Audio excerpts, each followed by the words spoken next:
एक हीरा व्यापारी था जो हीरे का बहुत बड़ा विशेषज्ञ माना जाता था, किंतु गंभीर बीमारी के चलते अल्प आयु में ही उसकी मृत्यु हो गई। अपने पीछे वह अपनी पत्नी और बेटा छोड़ गया। जब बेटा बड़ा हुआ तो उसकी माँ ने कहा, बेटा, मरने से पहले तुम्हारे पिताजी ये पत्थर छोड़ गए, तुम इसे लेकर बाजार जाओ और इसकी कीमत का पता लगाओ। ध्यान रहे कि तुम्हें केवल कीमत पता करनी है, इसे बेचना नहीं है। युवक पत्थर लेकर निकला। सबसे पहले उसे एक सब्जी बेचने वाली महिला मिली। अम्मा, तुम इस पत्थर के बदले मुझे क्या दे सकती हो? युवक ने पूछा। सब्जी वाली बोली, देना ही है तो 2 गाजरों के बदले मुझे ये दे दो, तोलने के काम आएगा। युवक आगे बढ़ गया।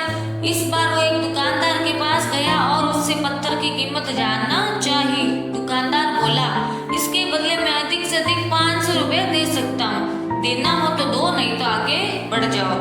युवक इस बार एक सुनार के पास गया। सुनार ने पत्थर के बदले 20,000 देने की बात की। फिर वह हीरे की एक प्रतिष्ठित दुकान पर गया। वहां उसे पत्थर के बदले 1 लाख रुपए का प्रस्ताव मिला और अंत में युवक शहर के सबसे बड़े हीरा विशेषज्ञ के पास पहुंचा और बोला, श्रीमान, कृपया इस पत्थर की कीमत बताने का कष्ट करें। विशेषज्ञ ने ध्यान से पत्थर का निरीक्षण किया और आश्चर्य से युवक की तरफ देखते हुए बोला, यह तो एक अमूल्य हीरा है। करोड़ों रुपए देकर भी ऐसा हीरा मिलना मुश्किल है। मित्रों, यदि हम गहराई से सोचें तो ऐसा ही मूल्यवान हमारा मानव जीवन भी है। यह अलग बात है कि हम में से बहुत से लोग इसकी कीमत नहीं जानते और सब्जी बेचने वाली महिला की तरह इसे मामूली समझकर तुच्छ कामों में लगा देते हैं।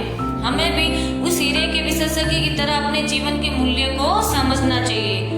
ऐसे ही और कहानी सुनने के लिए हमसे जुड़े रहिए और हमारे चैनल को सब्सक्राइब कीजिए। धन्यवाद।